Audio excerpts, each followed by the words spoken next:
Chers partenaires du collectif Alzheimer Ensemble, mesdames, messieurs, chers amis, le collectif Alzheimer Ensemble Construisons l'avenir a souhaité proposer, à quelques jours d'échéance électorale majeure, une série de rendez-vous.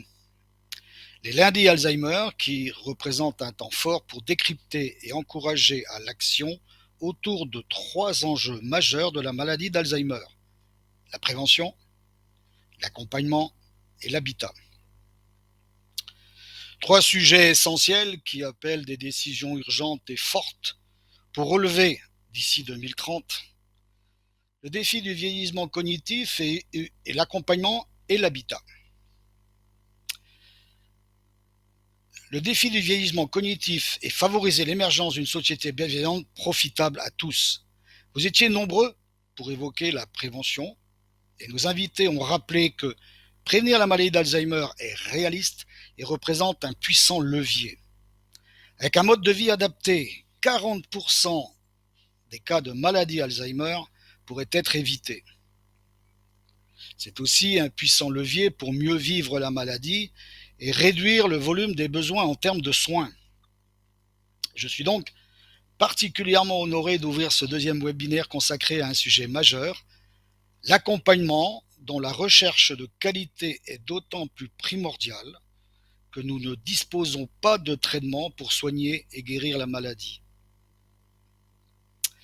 L'accompagnement des personnes malades et des proches aidants est au cœur de la mission de France Alzheimer. C'est notre raison d'être, ce qui nous rend légitimes aux yeux de toutes les familles concernées par la maladie, mais aussi aux yeux des pouvoirs publics. Cet accompagnement complexe, exigeant, qui nécessite des adaptations quotidiennes, repose sur un principe fort et intangible que je sais nous partageons tous. La personne malade doit toujours être considérée comme compétente pour participer aux décisions qui la concernent. Et elle doit toujours être entendue lorsqu'elle exprime son ressenti. L'éthique de l'accompagnement que nous défendons nous oblige à ne jamais considérer qu'une personne malade n'aura comme destin que de se retirer progressivement de sa position de sujet pour s'en remettre aux décisions des professionnels et des aidants familiaux qui l'entourent. Solliciter les capacités préservées repose sur un apprentissage, raison pour laquelle nous avons multiplié les formations au fil des années. Nombreux sont aussi les accompagnements qui s'inscrivent dans une stratégie de soins non médicamenteuses.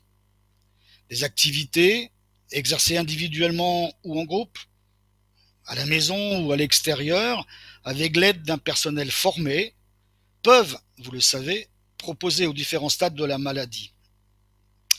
Ces médiations, musique, peinture, théâtre, danse, photographie, vont créer du lien et procurer du plaisir et du bien-être à la personne malade. Nous nous battons pour le développement de ces interventions non médicamenteuses, mais aussi pour leur évaluation scientifique. D'autres disciplines comme l'aromathérapie, la stimulation multisensorielle, la réminiscence, la médiation animale, le tai chi chuan peuvent également entraîner des améliorations notables de l'humeur et du comportement. Nous suivons l'ensemble de ces interventions non médicamenteuses avec la plus grande attention, tout comme nous nous attachons à développer les activités physiques adaptées, avec, là aussi, une exigence d'évaluation scientifique qui reste forte. Nous sommes aussi, faut-il le rappeler, aux côtés des proches aidants.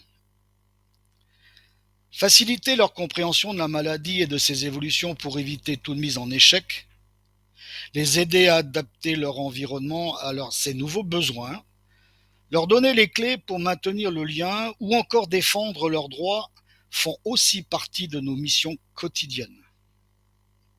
Et nos actions d'accompagnement sont aussi essentielles pour les proches aidants qui aiment, à travers nos actions, renouer des liens avec leurs proches malades. C'est l'occasion de découvrir de nouvelles activités, de renouer avec la vie sociale, l'occasion aussi d'échanger avec celles et ceux qui vivent ces mêmes situations. Je tiens à vous remercier très chaleureusement la Fondation Médéric Alzheimer et l'ensemble des partenaires d'Ensemble Alzheimer. Merci de nous offrir la possibilité de partager avec vous des sujets qui nous tiennent à cœur et la présentation d'actions indispensables au quotidien des personnes malades et de leurs proches aidants. Car personne ne doit rester seul face à la maladie. Personne. Je vous souhaite de très bons échanges.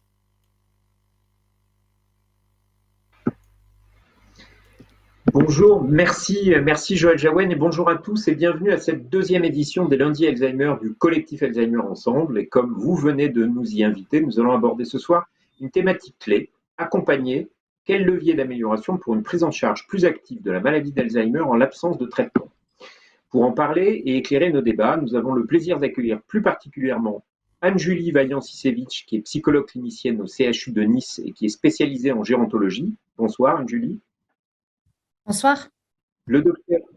Bonsoir. Le docteur Laure Joitel, qui est gériatre, qui est médecin coordonnateur chez LNA Santé, qui est par ailleurs copilote de la démarche Sens dont elle va nous parler. Bonsoir, docteur Joitel.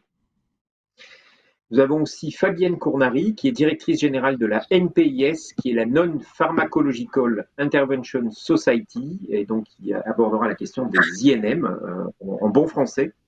Bonsoir Fabienne. Bonsoir. Et enfin, Hélène Clary, qui est directrice des missions sociales France Alzheimer. Bonsoir Hélène. Bonsoir Thierry.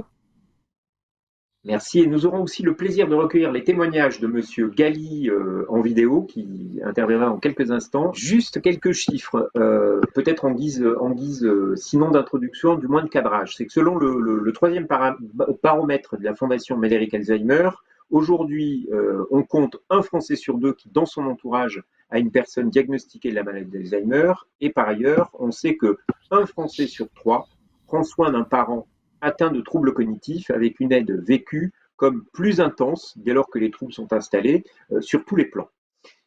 Et par ailleurs, toujours du côté de la Fondation Médéric Alzheimer, la dernière enquête qui a été menée sur les dispositifs d'accompagnement permet de mettre en évidence à la fois un renforcement, une diversification de l'offre d'accompagnement.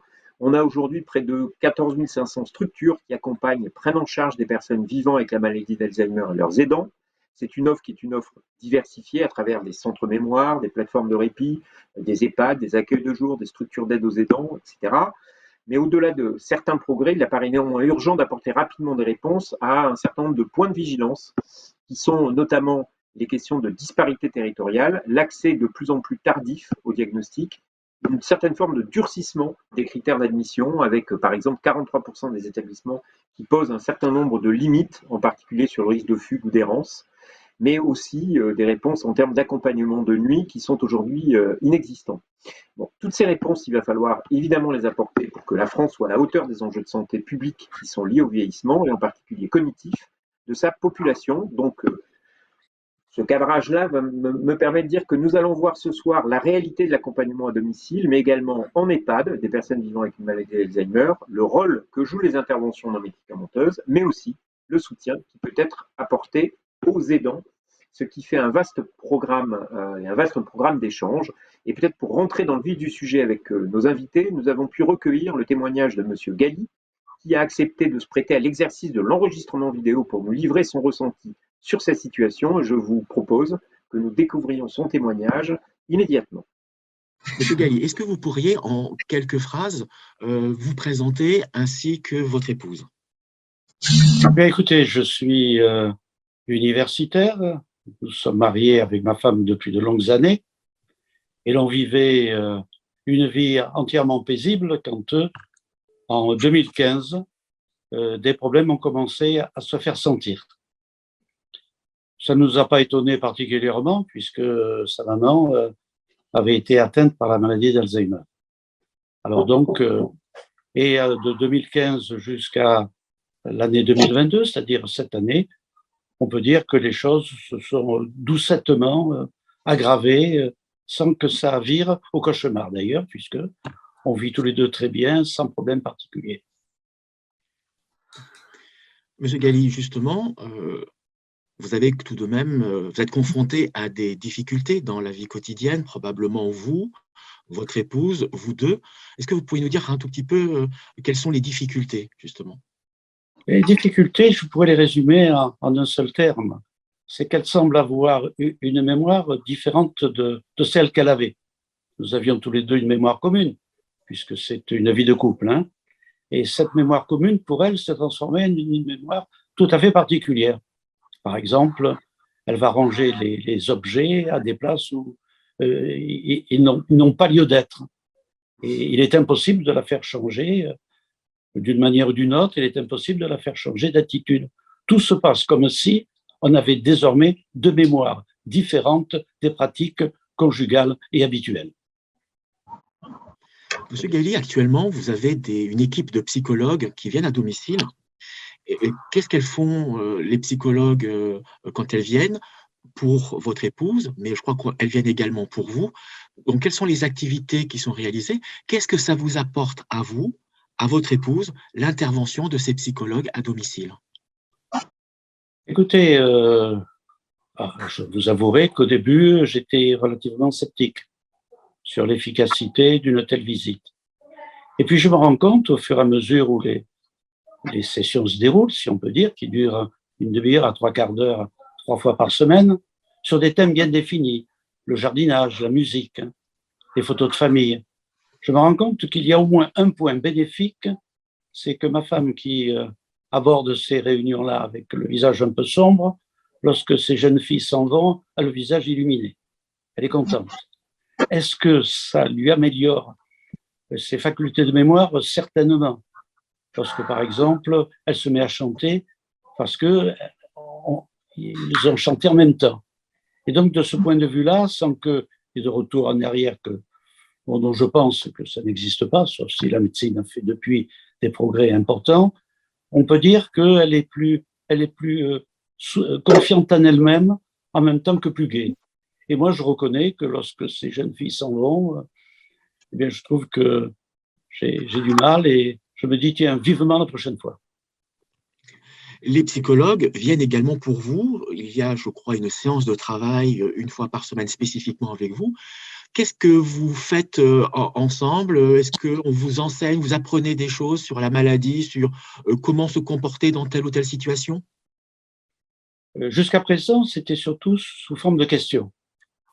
C'est-à-dire de questions de comment je réagissais vis-à-vis de différentes attitudes de ma femme, ou quelles étaient ces attitudes.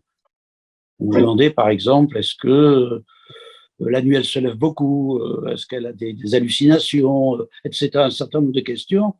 Et depuis que j'ai répondu à ce tableau, j'estime d'une manière complète, je ne pense pas qu'il y ait eu d'évolution. Tout se passe comme si la situation était figée au premier point.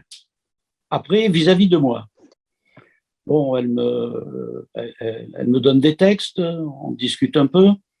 D'un autre côté, je suis quand même universitaire, donc je pratique un peu la lecture. Je ne suis pas médecin. Sur la maladie d'Alzheimer, je connais quasiment rien, sinon ce que disent les journaux, et je ne cherche pas à savoir pour ne pas empiéter sur les facultés des médecins.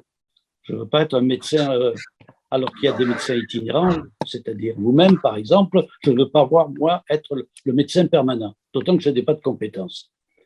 Et donc, je trouve que cette attitude est bien parce que c'est un baromètre. En fait, je suis un baromètre de l'état de conscience de mon épouse. Monsieur Guély, ça fait combien de temps à peu près que cette équipe de psychologues interviennent à votre domicile? Ça fait à peu près 2 mois. 2 mois, elle m'a annoncé une présence de 6 mois. Et bon, je vois passer les semaines. Je me dis qu'une fois, je ne la verrai plus et ça sera dur pour mon épouse et pour moi aussi.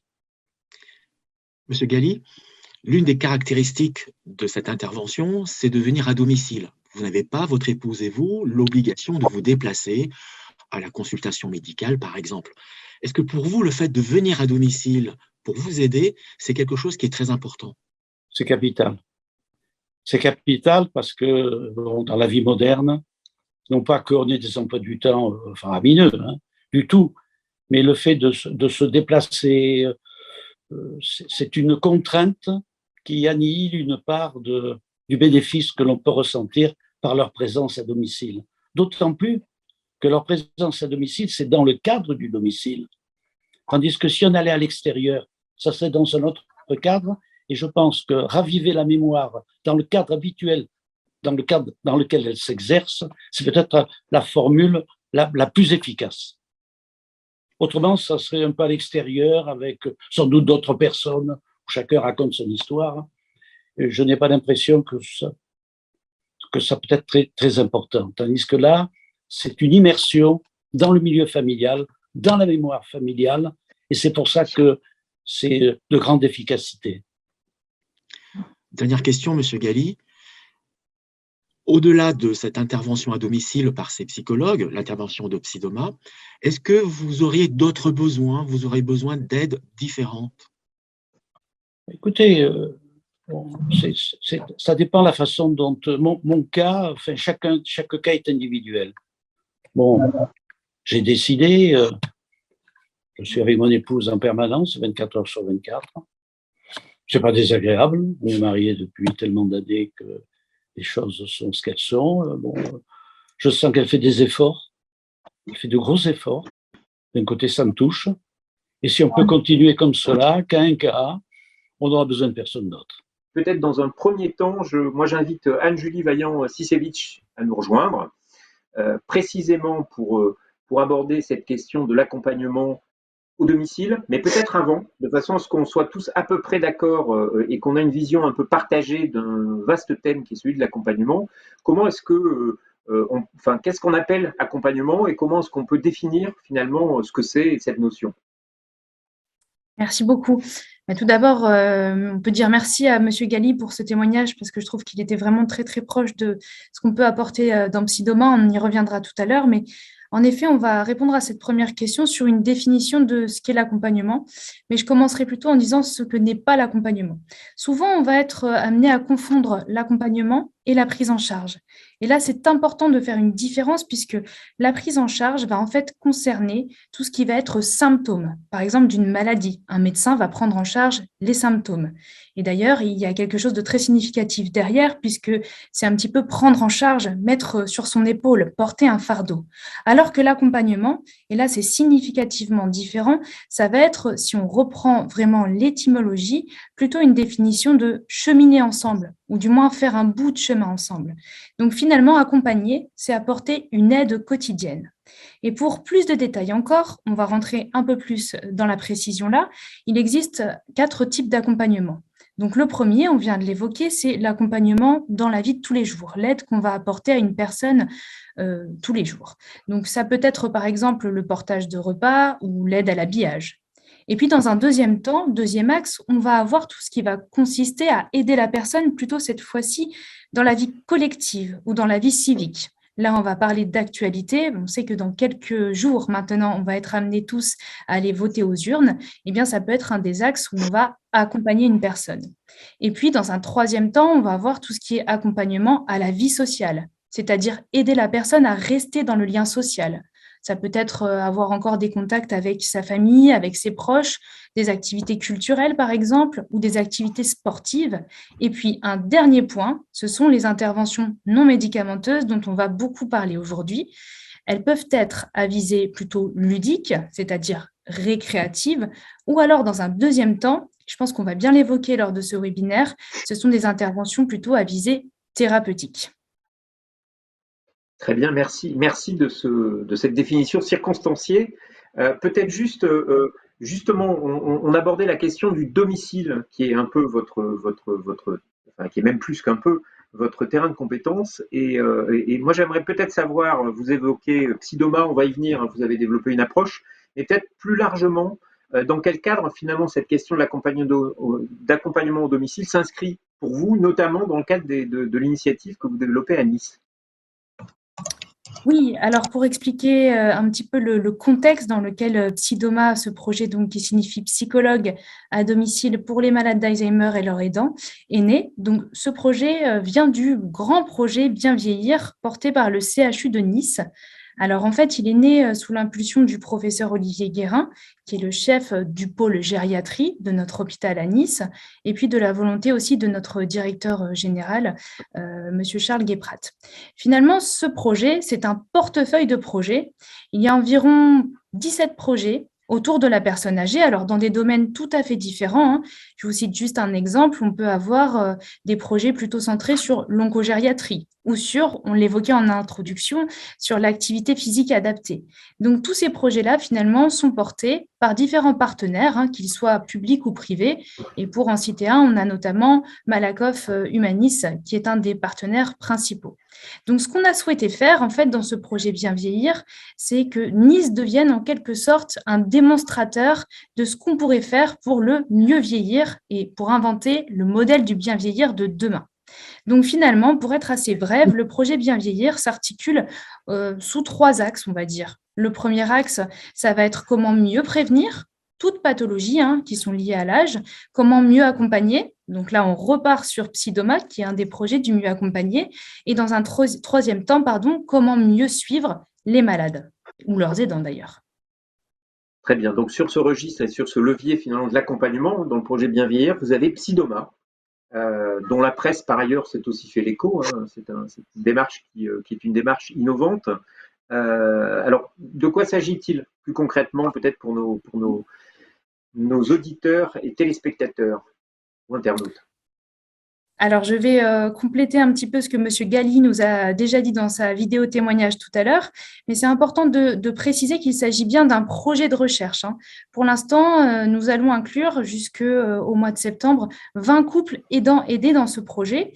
Et donc, c'est un accompagnement qui se fait bien sûr au domicile sur une période de 6 mois, avec 3 interventions par semaine.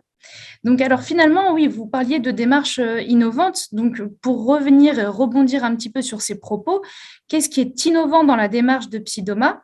C'est que finalement, c'est l'hôpital, entre guillemets, qui va venir à la maison.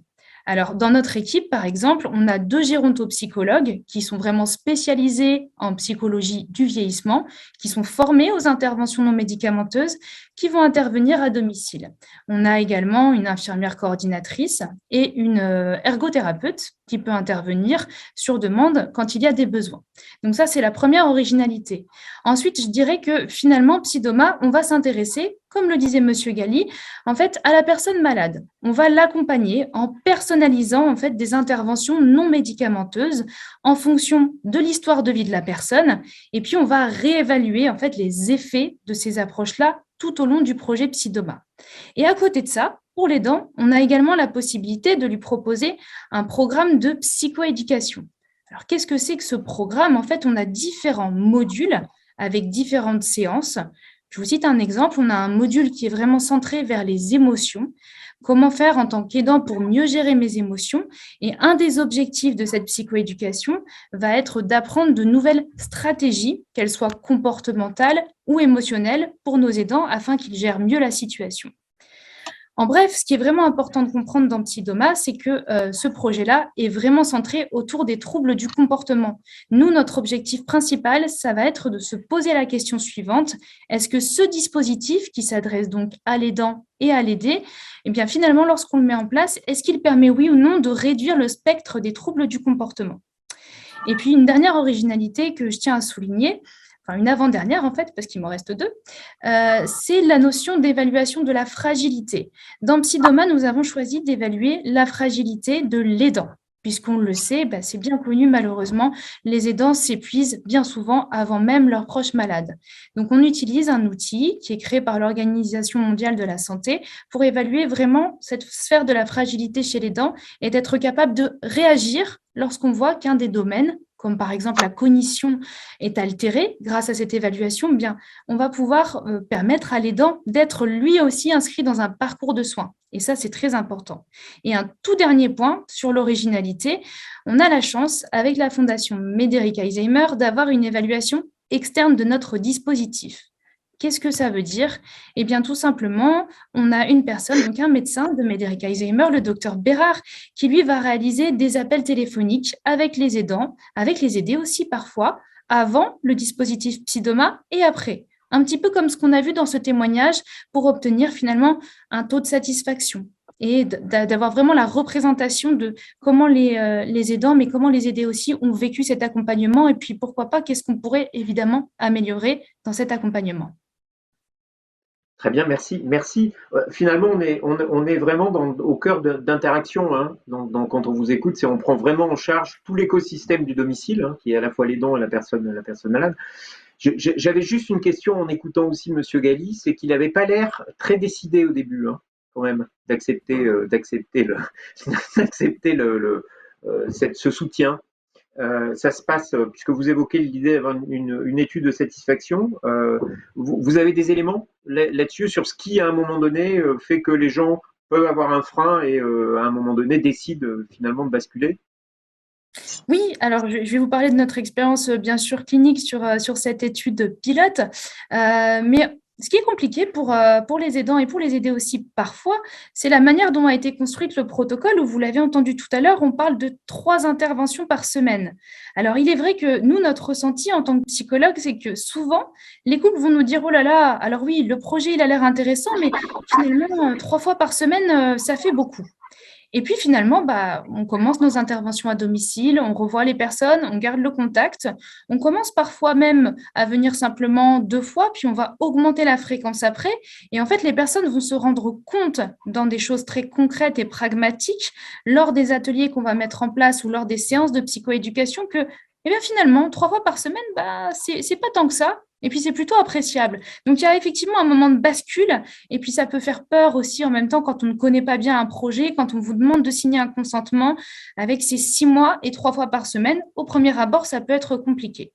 Et puis pour répondre à votre question, peut-être avec une donnée plutôt chiffrée, hein, Psydoma, on a divisé cette étude-là en 2 temps. On va dire qu'on a eu la saison 1 et la saison 2 de Psydoma pour différencier un petit peu les accompagnements qu'on a pu faire dans ce projet. Et au niveau du taux de satisfaction, on est quand même sur quelque chose de très intéressant puisque sur la première campagne, hein, on n'a pas encore les chiffres pour la seconde, on arrive à un taux de satisfaction qui est supérieur à 9 sur 10. Donc, je ne sais pas si ça répondait bien à votre question. Oui, c'est considérable. Ça veut dire qu'en fait, c'est des personnes qui, au départ, peut-être avaient des résistances et qui finalement se retrouvent extrêmement satisfaites parce que 9 sur 10, enfin, j'imagine que dans le cadre de ce genre d'études, ça ne doit pas arriver forcément aussi souvent. Tout à fait. Après, je n'ai pas vraiment d'objet de comparaison, mais effectivement, on était Non, environ à mais 9,8. 9 sur 10, voilà, 9 sur 10, on est quand même sur un fort taux de satisfaction, ce qui veut dire que vraiment ça fonctionne. Et peut-être, mais on aura l'occasion de revenir vers vous, j'imagine, hein, ce webinaire. Mais peut-être, comment est-ce que ce projet, c'est un projet, hein, enfin en tout cas c'est une démarche qui s'est mise en place de Psydoma, est appelé à évoluer finalement? Quelles sont les perspectives de cette expérimentation? Alors, dans un premier temps, on va déjà attendre les premiers résultats quand même de l'étude qui arriveront, si tout va bien, si on ne prend pas de retard, logiquement, on va dire à la fin du mois de septembre. Et puis, on est déjà en train de réfléchir à une version 2 du projet Psydoma avec évidemment des améliorations. Mais ce qu'on souhaiterait faire surtout, c'est s'articuler davantage avec les dispositifs qui sont déjà existants sur le territoire, en tout cas pour nous sur le territoire du 06 et plus particulièrement de la ville de Nice, hein, puisque le projet se déroule exclusivement sur la ville de Nice et sur les communes limitrophes. On aimerait par exemple se rapprocher encore plus de France Alzheimer 06, avec qui on travaille déjà énormément, et puis d'autres services à domicile, notamment les ESA, les équipes de soins Alzheimer. L'objectif de la deuxième version de Psydoma, si les résultats toujours sont intéressants pour sa première version, bien entendu, ce sera vraiment de créer quelque chose de plus important avec, comment dirais-je, peut-être un passage à l'échelle, en fait, de tenter le dispositif, de l'ouvrir et de le coordonner avec d'autres dispositifs déjà existants, en fait. D'accord, donc de passer à une échelle, on va dire, je ne sais pas si elle est nationale, mais en tout cas à des échelons territoriaux nettement plus établis. C'est ça. National, je ne sais pas, on espère, hein, Ouais. pourquoi pas, ce serait d'ailleurs une superbe nouvelle, mais au moins, voilà, peut-être à l'échelle du département, ce serait déjà très intéressant si on réussissait à mener ce projet. Très bien, merci. Merci beaucoup. On aura l'occasion de revenir et de rééchanger. Juste, je rappelle que vous pouvez poser vos questions, hein. N'hésitez pas sur le fil de questions qui est prévu à cet effet. Pour l'instant, nous n'en avons pas et donc on attend de questions qui, j'espère, devrait arriver. On a abordé la question du domicile. Peut-être là, j'aimerais aborder avec le docteur Laure Joitel une question qui est non plus le domicile, mais celle de l'établissement, plutôt de l'EHPAD. Donc, c'est comment est-ce que finalement on accompagne un établissement. C'est vrai que très souvent, on imagine que quand on arrive en EHPAD, en tout cas dans l'imaginaire, dans une forme d'imaginaire collectif, qu'en EHPAD, quand on y arrive, on ne peut pas être accompagné de la même façon qu'on l'est au domicile. C'est-à-dire que d'une certaine façon, on arrive à l'établissement et l'accompagnement prendrait fin. En tout cas, c'est ce qu'on peut imaginer. Pas vous, hein, mais globalement dans l'imaginaire. Mais d'une façon générale, s'agissant plus spécifiquement de l'accompagnement en établissement, quels sont les points d'attention ou les points de contrainte quand une personne arrive qui sont à garder en tête? Effectivement, je suis assez d'accord sur le fait que ça s'arrête pas. Ça fait partie du parcours de l'accompagnement des malades, hein, qui du diagnostic à l'entrée en structure font appel à plein de ruptures de parcours. L'entrée en structure est souvent déstabilisante.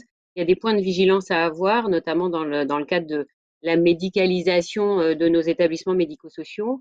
Les points de vigilance, c'est que ces EHPAD restent un lieu de vie où l'on soigne et que ce ne soit pas un lieu de soins où l'on vit. Et ça, c'est quelque chose auquel il faut croire, et notamment quand on accompagne les patients cognitivement atteints, d'autant qu'aujourd'hui, on a globalement 2 tiers de nos résidents qui rentrent en structure qui sont atteints cognitivement de maladies d'Alzheimer ou maladies apparentées. Donc, ça veut bien dire qu'aujourd'hui, l'hypermédicalisation ne répond pas à ce besoin. Et bien évidemment, il y a des points de vigilance à avoir dans nos accompagnements au quotidien. On avait fait un état des lieux au sein du groupe en 2019 qui avait montré qu'effectivement, au-delà d'avoir 2 tiers de nos résidents atteints cognitivement, ces résidents présentaient des troubles, c'est-à-dire des symptômes de la maladie assez évolués et des troubles comportementaux assez productifs, ce qui fait qu'ils ont un profil, ce qui explique d'ailleurs l'entrée en structure, hein, soit par l'épuisement de l'aidant, soit par des comportements très productifs. Ils ont un profil un peu atypique.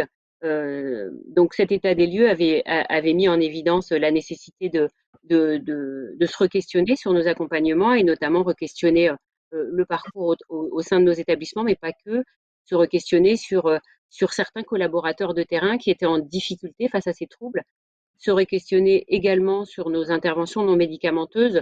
Je suis ravie de voir l'expérience de Psydoma puisque l'intervention non médicamenteuse, ou en tout cas l'atelier à visée thérapeutique, il est déployé au sein des établissements médico-sociaux depuis de nombreuses années, avec toujours la frustration de se dire à quand son développement difficile avec des pathologies sur des activités de prévention, et ça me semble intéressant d'aller sur ces innovations un peu stratégiques sur le domicile puisque nous, on voit les bénéfices au sein de nos établissements de ces interventions.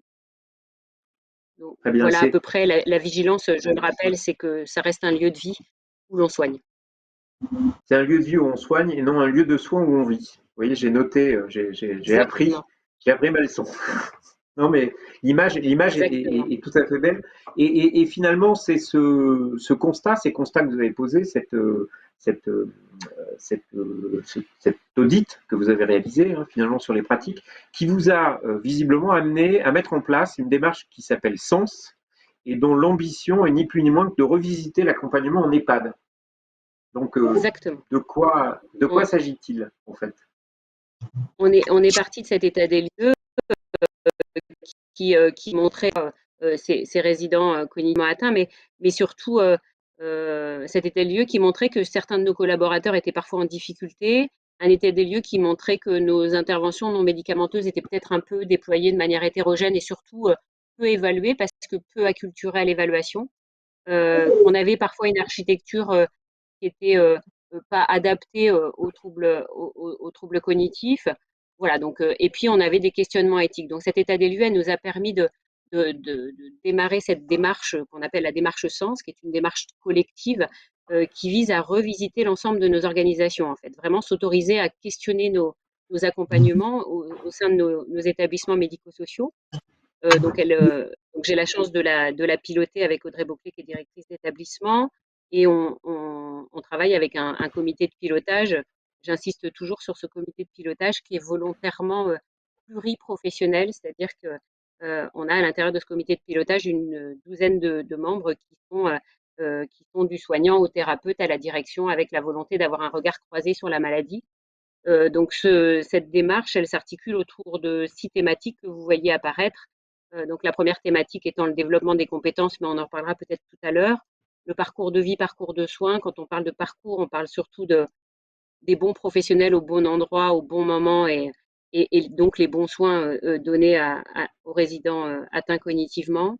La place des aidants, on en reparlera peut-être tout à l'heure. L'intervention non médicamenteuse, et bien évidemment, c'est quelque chose qui est assez ancien dans les EHPAD. On a eu la chance d'avoir les pôles d'activité de soins adaptés qui ont vu l'émergence de ces INM. Aujourd'hui, le constat, il est qu'il y a nécessairement besoin de les harmoniser et de les évaluer, mais je laisserai plutôt la parole à mes consoeurs tout à l'heure qui pourront évoquer ce sujet.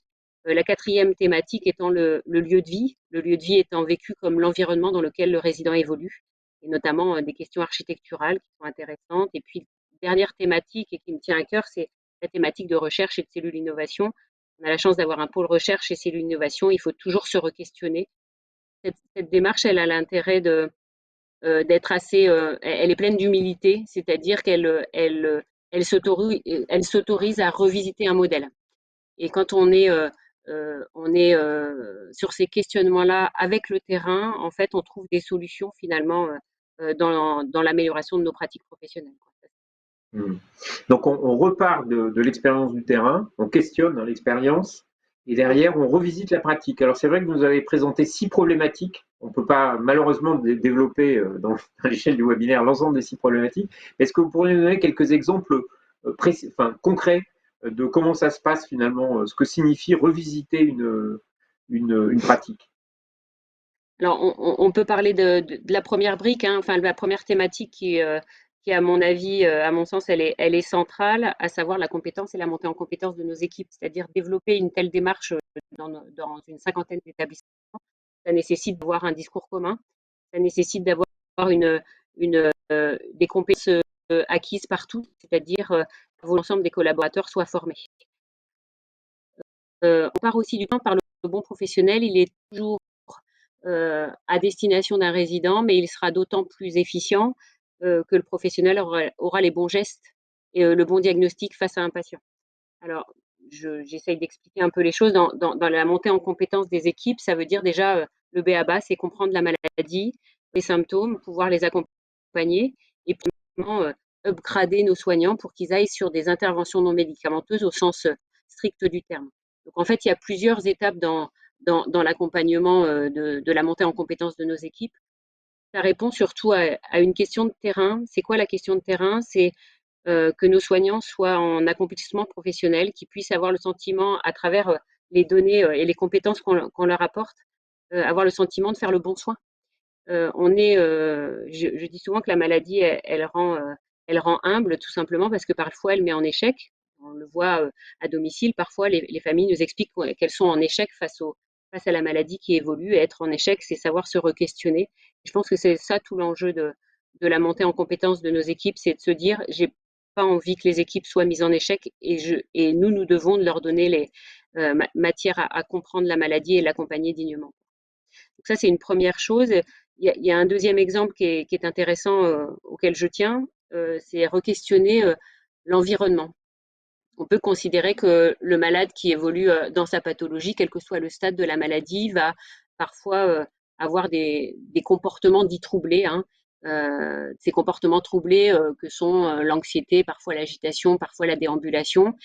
Si on considère que ces comportements ne font pas finalement partie intégrante du tableau clinique, mais sont juste en réaction à l'environnement, on re-questionne différemment nos accompagnements, à savoir un résident qui présente une anxiété, peut-être qu'il est anxieux parce que l'environnement n'est pas du tout adapté ou l'environnement n'a pas compris. Et donc, ça re-questionne l'environnement soignant qui l'accompagne, mais pas que, c'est un re-questionnement architectural. On a la chance d'avoir un service immobilier avec lequel on a commencé à travailler depuis 6 mois sur l'enjeu d'un regard croisé entre les professionnels de terrain et le service immobilier qui construit les futurs établissements et qui réaménage et rénove de manière régulière nos établissements. Comment faire de l'environnement architectural, en tout cas du lieu de vie, un facilitateur de nos accompagnements. C'est tout l'enjeu des questions de lumière, d'intensité lumineuse, de réorientation via des signalétiques. Donc, c'est des questionnements qu'on a depuis 10-15 ans autour de cette pathologie, mais qu'il faut nécessairement référencer à travers nos architectures de demain. Très bien. Oui, donc de fait, voilà, deux chantiers. Moi, j'ai vu dans les thématiques, vous évoquiez l'innovation. Il y a un chantier d'innovation. Je n'ai plus le terme exact hein, dans votre schéma, mais l'innovation pour vous, c'est quoi? Ça repose plutôt sur de la technologie ou c'est autre chose? Alors, il y a les deux. On a une cellule innovation où là, on répond effectivement à des questionnements de domotique au service d'un résident, au service de sa qualité de vie.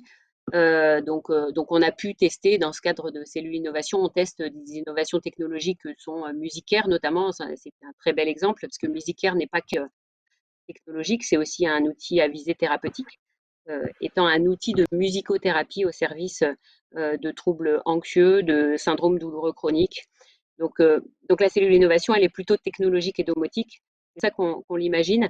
Je ne suis pas certaine que l'innovation, elle se résume à ça. L'innovation, elle est à la fois dans la démarche, dans sa façon de la déployer. Ça, c'est déjà innovant, mais il y a une innovation organisationnelle que je soulève et qu'on soulève tous dans le cadre de cette démarche. L'innovation organisationnelle, c'est quoi? C'est revisiter, s'autoriser à revisiter nos organisations pour être au plus près des besoins des résidents. J'ai deux exemples en tête. On a testé via le Covid, même si Dieu sait les dégâts que le Covid a pu avoir dans nos établissements, mais pour autant, il nous a fait grandir sur cette capacité d'innover et d'être agile et créatif. Les PASA, on a testé, on a déployé sur le groupe des PASA dits itinérants. Alors, je vais faire très rapide, mais un PASA, c'est un pôle de soins et d'activités adaptées aux résidents. En gros, c'est un lieu dédié dans l'établissement à destination des résidents. Les résidents vont passer la journée et vont avoir des interventions non médicamenteuses en collectif. Pendant cette crise Covid, toute collectivité ou activité collective était suspendue. Et dans un de nos établissements, en fait, les responsables du PASA ont dit nous, on va tenter du PASA itinérant, c'est-à-dire c'est nous qui allons nous déplacer au chevet du malade. À l'époque, les résidents étaient en chambre isolée. Et donc, elles ont pu déployer ces activités dites non médicamenteuses à destination des résidents en individuel. Et ça a été finalement une très belle découverte, une très belle innovation. Pour quelle raison? Pour la raison suivante, elles ont atteint finalement un public de résidents qui n'était pas admis au PASA habituellement, c'est-à-dire un public de résidents beaucoup plus dépendants sur le plan de l'autonomie, mais pas que. Elles ont pu aller proposer des ateliers thérapeutiques à destination de résidents qui avaient des troubles du comportement sévères, voire productifs. Ces résidents ne sont pas admis au PASA parce qu'ils viennent parasiter finalement le collectif, mais en individuel, ces résidents ont pu bénéficier de ces activités. Et puis, une dernière chose auquel on n'avait pas du tout pensé, c'est que ces responsables du PASA qui sont assistantes de soins en gérontologie, donc ASG, ont pu, à travers leurs activités en unité, montrer aux soignants en fait toute l'utilité de ces interventions non médicamenteuses. Et tout l'enjeu de vouloir finalement se former, on revient un peu à la première thématique de cette démarche, la montée en compétences. Aujourd'hui, on a décidé de déployer sur l'ensemble des unités de vie, qu'elles soient fermées, donc c'est-à-dire protégées ou ouvertes, le déploiement d'une formation ASG, donc assistant de soins en gérontologie, pour permettre aux soignants d'accompagner au mieux et de proposer ces ateliers thérapeutiques dans le lieu de vie et en chambre auprès des résidents en individuel. Donc ça, c'est Très bien, un merci. premier Merci. exemple. Ouais. Oui, le temps tourne. Le temps Oui. tourne. Mais on pourra y revenir. D'autant que j'ai une question, et ensuite j'en aurai une pour Anne-Julie Vaillant-Sisevitch. Celle-là, à mon avis, elle vous revient de plein droit. C'est alors qui arrive, hein, moi je ne fais que porte-parole. Que pensez-vous des institutions qui se revendiquent Montessori? Alors, c'est une très bonne question puisqu'on a eu il y a quelques années des institutions qui se revendiquaient humanitude. Aujourd'hui, on est plutôt sur des institutions qui se revendiquent Montessori. On a fait le choix, dans le cadre de cette démarche, de ne pas aller ou axer vers une seule approche de soins. Donc Montessori, humanitude, validation, bien-traitance sont des approches de soins. On n'est clairement pas sur la compréhension de la maladie, mais bel et bien sur la façon d'accompagner les malades. Montessori est une très, très, très belle approche. On est dans l'introduction, on disait quelque chose de pertinent tout à l'heure, à ce qu'il faut faire avec les capacités restantes et stimuler ce qui est encore possible. Et donc Montessori vient finalement enclencher ça dans nos approches de soins. Donc je ne suis pas contre, mais je pense que le regard avec plusieurs approches cumulées permet d'être encore plus pertinent. Très bien. Merci en tout cas de répondre en direct, de vous livrer à ce jeu-là. Anne-Julie Vaillant-Sisiewicz, moi j'en ai une pour vous. Je dis qu'elle est pour vous parce que c'est votre intervention qui l'a suscité, où on me dit, c'est Thérèse Rebiffé qui me dit, c'est bien la tête, mais comment améliorer le physique et la perte d'appétit? Ah oui, excellente question. Alors, bon, pour illustrer un petit peu ce qu'on peut être amené à faire dans Psydoma, je vous le disais tout à l'heure qu'on détectait la fragilité chez les dents, mais on la détecte aussi bien évidemment chez les personnes qu'on accompagne. Et notamment, on a pu mettre en place, puisque je l'ai dit tout à l'heure, nous avons une infirmière coordinatrice sur le projet. Je pense à la nutrition, là où ça me fait vraiment écho, où quand on a des problématiques comme ça qui reviennent, où les dents nous disent, bon, c'est compliqué, mon épouse ne mange plus comme avant, ou alors elle mange en petite quantité, etc. Donc, ce qu'on a choisi de faire, nous, c'est de proposer à notre IDEC, qui me semble être plus compétente qu'une psychologue pour le coup pour gérer cet aspect-là, de proposer des petits modules d'éducation thérapeutique autour de la nutrition. Nous avons également commencé à développer quelques vidéos sur une chaîne YouTube où notamment, vous parliez, madame, de l'activité physique. Donc là, ce n'est pas vraiment l'activité physique adaptée, mais nous avons une de nos gériatres qui propose une vidéo sur la chute. Quels sont les risques, quels sont les facteurs à connaître de prévention de la chute, par exemple. Donc effectivement, le but du jeu, c'est aussi de se rendre compte que lorsque la personne accompagnée a des fragilités sur certains points dans son parcours de soins, qu'elle puisse être réorientée évidemment vers un médecin gériatre qui, lui, sera encore plus compétent pour pouvoir mieux accompagner ces problématiques-là et mieux prendre en charge, pour le coup, ces problématiques médicales. Très bien, merci de votre réponse. Les questions arrivent au fur et à mesure. Alors, comme le temps avance, et merci donc à toutes les deux déjà d'avoir pu répondre. Fabienne Cournary va nous rejoindre, au moins virtuellement, sur l'écran. Bonjour. Bonjour. On a beaucoup parlé depuis tout à l'heure des INM. Je ne suis pas persuadé ou exactement persuadé que tout le monde et tous ceux qui nous regardent sachent exactement de quoi il s'agit. Donc, intervention non médicamenteuse, je pense que jusque-là, à peu près tout le monde arrive à suivre l'acronyme INM, mais peut-être est-ce que vous pourriez nous en donner une définition? Bien sûr. Donc, les interventions non médicamenteuses que je nommerai tout au long de cette intervention INM, donc sont des pratiques bénéfiques pour la santé. Alors, sont qualifiées d'INM des solutions préventives ou curatives utilisées seules ou en accompagnement des traitements biomédicaux, selon les cas. Ce sont des interventions non invasives fondées sur des données probantes, ça c'est très important, c'est-à-dire qu'elles ont fait l'objet d'au moins une étude interventionnelle publiée et menée selon une méthodologie reconnue, ayant évalué ses bénéfices et risques pour les patients. Donc, qu'est-ce que cela signifie? Concrètement, les INM sont parmi l'ensemble des approches qui ne font pas partie de notre médecine conventionnelle aujourd'hui, celles qui ont été validées par la science, donc qui ont cliniquement prouvé leur efficacité et leur sécurité. Alors, on les classe parmi 5 grandes catégories, on les a déjà un petit peu évoquées, les interventions psychologiques qui peuvent être toutes les psychothérapies, art-thérapie, les interventions physiques, activité physique adaptée, acupuncture, ostéopathie, les interventions nutritionnelles, les interventions élémentaires qui sont les préparations minérales ou à base de plantes et également des interventions numériques, surtout autour de la santé mobile et de la réalité virtuelle. Alors, ce qu'il est important de bien comprendre, c'est que l'INM, c'est un protocole qui combine plusieurs éléments. Donc, c'est-à-dire que ce n'est pas juste l'outil, par exemple l'art-thérapie, mais c'est l'outil qui va être utilisé dans une population donnée pour une indication donnée avec une méthode bien précise.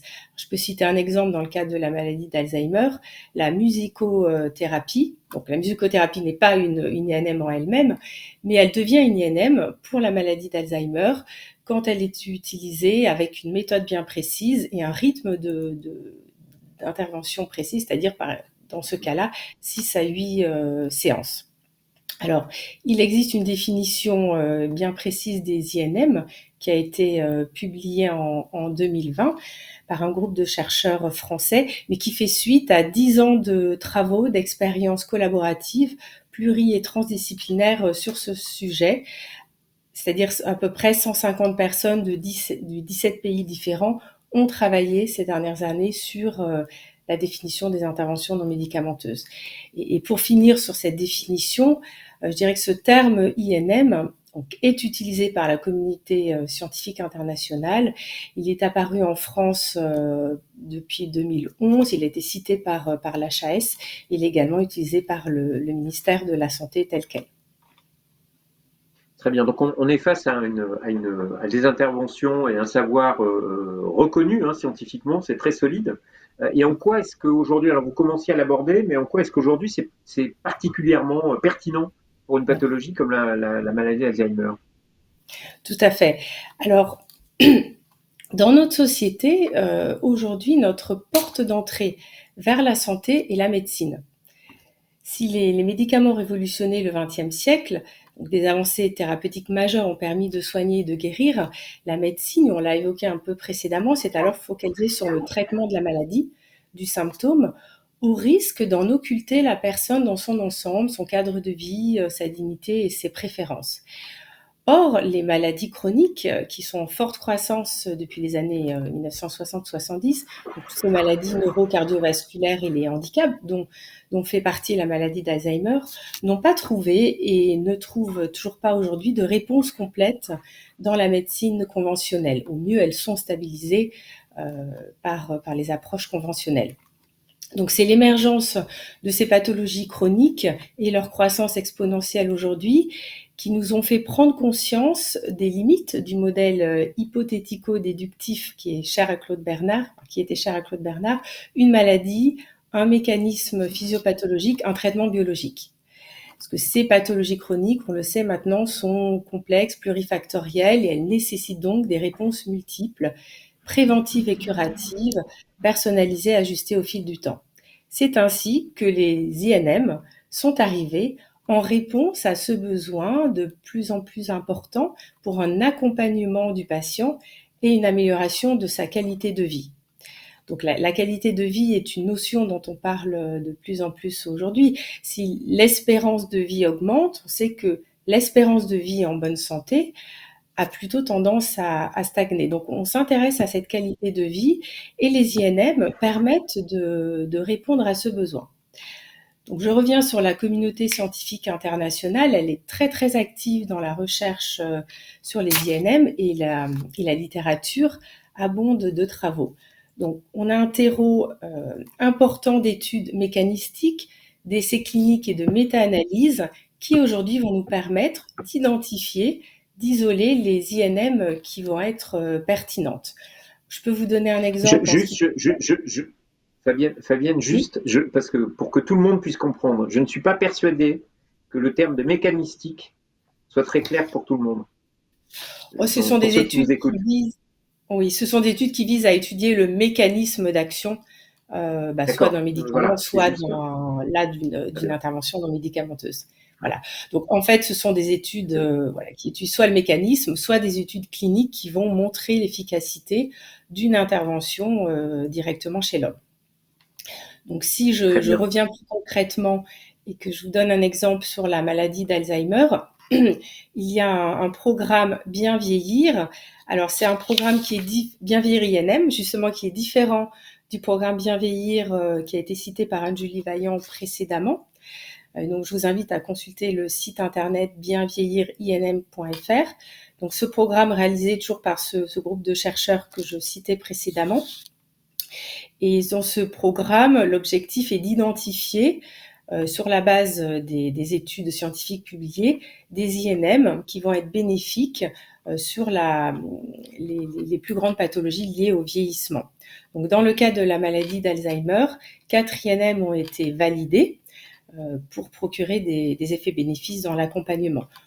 Je les cite, ce sont la réhabilitation cognitive, la thérapie par la réminiscence, thérapie par stimulation cognitive et la musicothérapie. Bon, ce travail n'est que le début d'un travail qui est nécessaire d'accomplir aujourd'hui, parce que comme je vous le disais, la littérature scientifique est très importante, donc on va pouvoir extraire d'autres INM qui vont pouvoir être bénéfiques dans la maladie d'Alzheimer.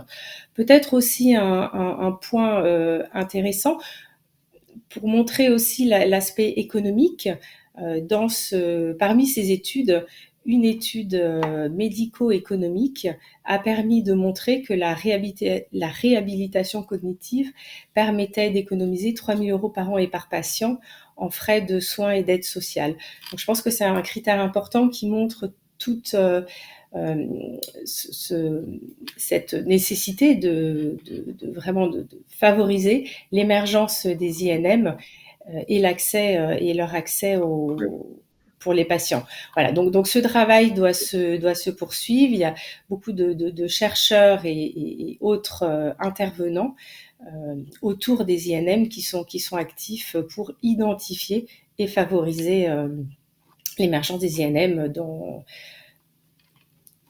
en général. Et précisément pour faire en sorte que l'accès aux patients et aux soignants soit peut-être plus facilité.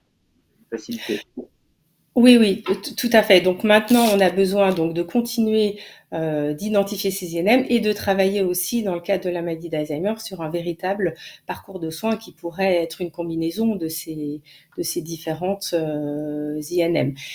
Je pense que ce qui est important aujourd'hui pour faciliter l'accès aux patients et aux soignants, c'est de mener un travail collectif et de concertation entre l'ensemble des parties prenantes. Il est nécessaire d'agir à tous les niveaux, au niveau de la recherche, au niveau du terrain. On a eu tous ces témoignages de soins à domicile ou en EHPAD, en passant aussi par la définition d'un cadre. C'est peut-être ce qu'il manque également aujourd'hui. Alors si je détaille un petit peu plus, en termes d'action de recherche, quels sont les besoins? Donc, identifier les travaux probants, donc je l'ai mentionné, mener également éventuellement d'autres études pour valider de nouvelles INM. Et pour ce faire, nous avons besoin de travailler sur les méthodes d'évaluation. Alors, ce qu'il est important aussi peut-être de bien comprendre, c'est que les méthodes d'évaluation de référence aujourd'hui sont celles qui permettent de développer les médicaments. Donc, c'est l'essai randomisé double aveugle qui, on le comprend bien, ne peut pas forcément s'appliquer à l'évaluation des interventions non médicamenteuses. Il y a aussi Donc c'est juste, c'est pour que les choses soient claires pour ceux qui nous écoutent. C'est donc l'idée que finalement on va disposer d'une source fiable qui nous permettra de se dire que c'est précisément quelque chose d'aussi sûr qu'un médicament peut l'être, en tout cas au moment où il est mis sur le marché. Complètement. Comme à l'origine, on a mis en place une méthode d'évaluation des médicaments, ça n'existait pas. Donc aujourd'hui, on va mettre en place cette méthode d'évaluation des interventions non médicamenteuses. Donc, très bien. Donc, action de recherche, d'évaluation. Il va y avoir aussi nécessité de former les professionnels utilisateurs, puisqu'il y a aujourd'hui aussi un flou autour des interventions non médicamenteuses. Donc, toutes ces bonnes pratiques d'utilisation vont être vraiment très importantes. Donc, s'il appartient au pouvoir public d'encadrer ces pratiques de soins, les pouvoirs publics vont pouvoir se baser sur tous ces travaux de recherche qui sont en train d'émerger. Et je pense que c'est cette coordination entre travaux scientifiques qui produit de la connaissance et qui vont produire des recommandations et le travail conjoint des pouvoirs publics qui vont nous permettre aujourd'hui de passer à l'étape supérieure et d'intégrer ces interventions non médicamenteuses dans les parcours de soins. Ces 10 dernières années, de nombreuses instances se sont saisies du sujet en France, Sénat, Assemblée nationale, au Conseil pour l'avenir de l'assurance maladie, Académie de médecine. Chercheurs et professionnels de santé ont lancé en 2019 l'appel de Montpellier, donc autour des INM, tous incitent à la recherche et au développement des INM, mais aujourd'hui, force est de constater qu'ils ne sont pas véritablement intégrés dans les parcours de soins. Donc, cette communauté autour des INM est très active en France, et sous l'impulsion du professeur Grégory Nino, qui est un des pionniers dans la recherche sur les INM en France, donc une société savante que vous avez mentionnée tout à l'heure, la NPI, donc la Non-Pharmacological Intervention Society, qui a une vocation internationale, a été créée. Et cette société savante œuvre justement au développement de la recherche sur les interventions non médicamenteuses pour leur meilleure intégration dans les parcours de soins et au final dans notre système de santé. Donc la NPI... Dans leur intégration, oui. Exactement. Et dans donc leur la NPI, intégration, finalement. Très bien. Intégration dans le système de santé. Exactement. Il faut juste qu'on accélère un peu. Je suis désolé. D'accord. Alors, j'ai aussi une petite question. Ouais. J'ai juste une petite question. Alors, si vous voulez conclure, mais très vite. Très vite, je vais conclure et rebondir sur les propos du docteur Laure Joatel. C'est vrai que l'innovation en santé est encore envisagée comme une innovation médicamenteuse technologique. On l'a vu encore récemment à travers le plan Innovation Santé 2030, alors que clairement aujourd'hui, la science et toutes les initiatives d'organisation qui sont menées donc, nous montrent qu'il y a une nouvelle façon d'aborder la santé avec les interventions non médicamenteuses pour tendre vers une santé plus humaine et accessible à tous. Et pour que ces INM deviennent désormais des solutions incontournables, notamment dans la prise en charge de la maladie d'Alzheimer. Très bien, merci. Merci beaucoup. Et j'ai juste une dernière question extrêmement pratique qui émane, alors la personne n'a pas précisé qu'il était. Est-ce que la stimulation par le jeu peut être considérée comme une INM? Alors, la stimulation par le jeu, si on mène un essai clinique dans une population donnée, en l'occurrence la population d'Alzheimer, avec une méthodologie précise et avec un rythme d'utilisation de ce jeu, si avec l'ensemble de ce protocole, on montre un effet chez les patients, bien sûr, ce sera considéré comme une INM. Mais l'outil lui-même ne peut pas par défaut être considéré pour une INM. Il sera efficace dans un cadre d'utilisation bien particulier. Très bien, merci. Merci beaucoup. On va être obligé un peu d'accélérer. Merci en tout cas. Hein. Je suis désolé, j'ai dû un peu abréger, mais le temps file. D'autant que Hélène Clary va nous rejoindre. Rebonsoir, Hélène. Puisqu'on a beaucoup parlé à la fois, on a parlé domicile, on a parlé établissement, on a parlé INM, et et d'ailleurs ça était même la confusion que j'ai pu faire au début, on a un des aspects qui est quand même important touchant à l'accompagnement, c'est la question des proches ou des aidants, je ne sais pas comment on les appelle, en tout cas les proches aidants, qui est une question, je crois, qui est au sein de France Alzheimer, où vous évoluez, est une chose qui est extrêmement bien prise en compte. Tout à fait. Du coup, alors... Les aidants viennent vous voir, en fait. Comment Oui. finalement, comment ça se passe? Je suis aidant, je viens vous voir. Est-ce qu'il y a beaucoup de gens qui viennent vous voir? Qui vient vous voir? Il y a beaucoup de gens qui passent les portes de nos 101 associations départementales, puisque nous avons donc un réseau de 101 associations, plus de 2500 bénévoles qui sont engagés dans l'aide et le soutien, l'accompagnement, on en parlait précédemment, donc des personnes malades, mais aussi de leurs aidants. Beaucoup d'attentes, effectivement, des proches aidants. Souvent, ils frappent à nos portes parce qu'en fait, ils sont démunis, ils ont besoin de soutien, ils ont besoin de conseils, mais également donc d'être reconnus, soutenus à leur place d'aidant familial. On puisse également les conseiller sur des stratégies d'accompagnement à domicile, qu'ils puissent être informés des ressources qui existent, qu'elles soient médicales, mais également non médicales, que ce soit pour eux-mêmes ou pour leurs proches malades. Et puis aussi une demande d'être guidés dans leur démarche sociale et financière concernant donc leurs proches malades. Après, il y a aussi les attentes des personnes malades, si je puis en même temps faire le parallèle. qui sont pour vraiment de comprendre et donner sens vraiment aux difficultés et aux troubles qui sont perçus, notamment après le diagnostic. On en parlait précédemment, et notamment Monsieur Jaouen dans son introduction, c'est qu'ils soient considérés comme ayant encore des capacités à faire des choix et à s'impliquer dans leur prise en soin, et puis d'être accompagnés et de développer des stratégies adaptatives et compensatrices de leurs troubles cognitifs. Très bien. Ça veut dire qu'on prend en compte les aidants, mais sans oublier la personne qu'ils accompagnent. Absolument. Ce qui est un duo. Ouais. Alors, et quel type d'accompagnement aujourd'hui vous leur proposez en termes d'offres voilà, qu'est-ce qu'on peut trouver et qui est développé chez vous? Alors, on a différents types d'accompagnement. On en a qui sont pour les aidants, d'autres qui sont pour les malades et d'autres qui sont également pour le binôme proche aidant et proche malade.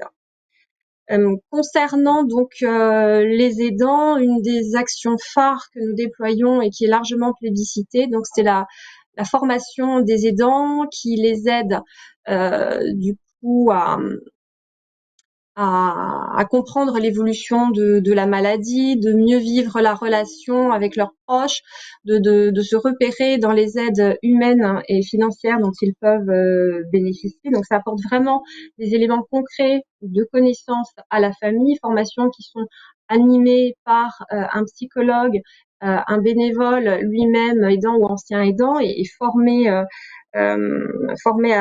ces ateliers. Ça permet également de faire un partage d'expériences. Voilà, et donc il y a plusieurs modules, 7 sur un total de 14 heures.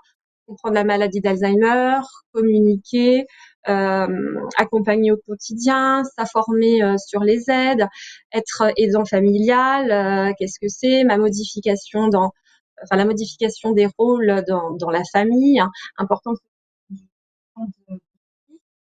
Il y a des modules, 2 modules optionnels suivant le cas qui peuvent être proposés, soit la préparation à l'entrée en établissement, mais également vivre en établissement avec voilà le fonctionnement, le rôle et la place.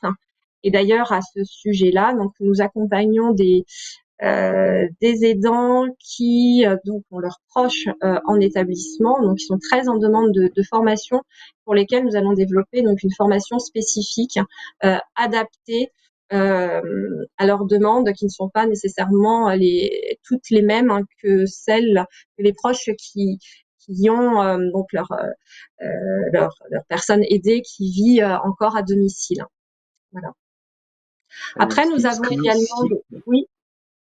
Non, si je comprends bien, en fait, vous couvrez tout le spectre, puisque là, on était sur le domicile, l'établissement. Vous couvrez, en fait, dans les solutions que vous apportez aux aidants, vraiment toute cette palette-là. Concernant la formation des aidants, oui, absolument. Oui, oui. D'accord. Après, on a d'autres solutions adaptées pour les aidants. Par exemple, on a les ateliers de relaxation qui apportent un moment de détente, qui permet de souffler, de faire face au stress, de se reposer. Voilà, qui aussi apporte un temps de répit pour faire face aux difficultés, à l'épuisement que peut engendrer l'accompagnement d'un proche atteint d'une maladie d'Alzheimer, et donc qui vise à lui faire prendre du recul face à certaines situations et à des émotions difficiles qu'il peut traverser, notamment à travers la médiation corporelle, par exemple. Après, nous avons les entretiens psychologiques individuels qui peut permettre d'exprimer ses émotions à un professionnel dans un cadre de confiance. Voilà, donc qui aide l'aidant pour faire face à la maladie de son proche, donc réalisé par un psychologue. Et du coup, c'est vraiment un soutien individuel dans l'optique de mieux accepter et de faire face à la maladie, donc qui permet de soulager la souffrance. Donc, il peut être proposé au préalable avant une action collective, que ce soit la formation des groupes de parole, des ateliers de relaxation, durablement également proposé durant l'accompagnement d'une famille au moment de crise familiale. des situations particulières chez le proche malade, par exemple quand il y a une perte d'autonomie, des crises au niveau des troubles de comportement, des situations particulières de l'aidant, que ce soit conflit avec le proche, l'entourage familial ou professionnel. Et puis donc également, nous avons des groupes de parole pour échanger donc ces expériences et organiser chaque parcours de vie. Après, Très bien, on a les merci. moments. Ouais. Ah, j'ai pas fini. Ouais, allez-y. Je vais très vite, je vais Allez-y. accélérer. Après, il y a les moments de répit pour les Non, parce familles. que nous avons Jean-Claude qui va pouvoir intervenir, mais allez-y, terminez. Je voulais pas vous. Alors, on a donc des moments de partage et de répit pour les familles, que ce soit donc des actions de convivialité pour retrouver voilà le goût des loisirs autour d'une activité adaptée, que ce soit le chant, la danse, le jardinage, la cuisine. Et là, vraiment, nos associations sont force de proposition et font preuve voilà d'innovation dans ce domaine pour vraiment adapter les actions en fonction des besoins et des personnes qu'elles accompagnent. On a développé aussi un programme qui s'appelle Art, Culture et Alzheimer, qui permet de passer voilà un bon moment agréable dans un lieu culturel, que ce soit en présentiel et également en visio, qu'on a pu garder et mettre en place pendant la crise Covid en 2020.